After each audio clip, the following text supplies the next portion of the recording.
నమస్కారం అండి. నా పేరు వై. కృష్ణయ్య. నర్సరావుపేట అండి మాది.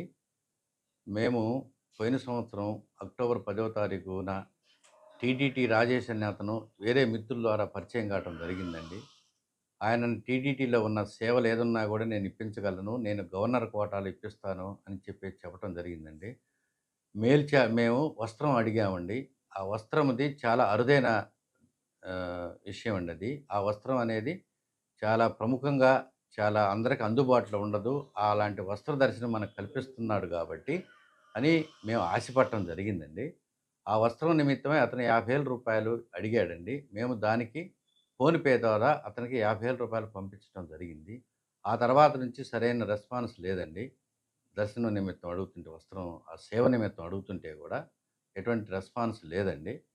మేము మరలా కూడా ఫోన్‌లు చాలా సార్లు చేయటం జరిగింది.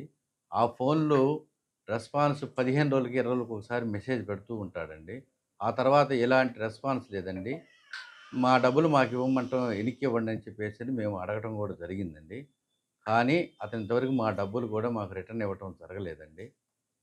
దీని మీద గవర్నమెంట్ వారు గానీ, వీళ్ళు గానీ కొంచెం చర్య తీసుకొని, డిపార్ట్‌మెంట్ వాళ్ళు గానీ, మా అమౌంట్ మాకు రిటర్న్ ఇవ్వాల్సింది కోరుతున్నామండి.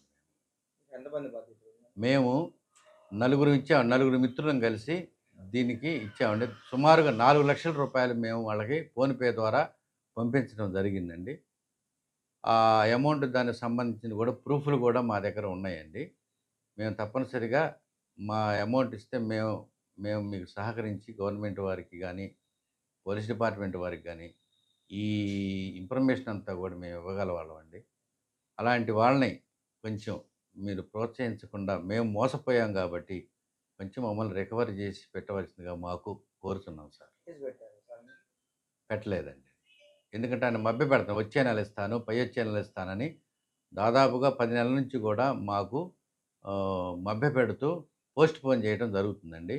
రీసెంట్‌గా ఒక నెల నుంచి కూడా అసలు ఫోన్ అనేది ఎత్తకుండా స్విచ్ ఆఫ్ వస్తుందండి.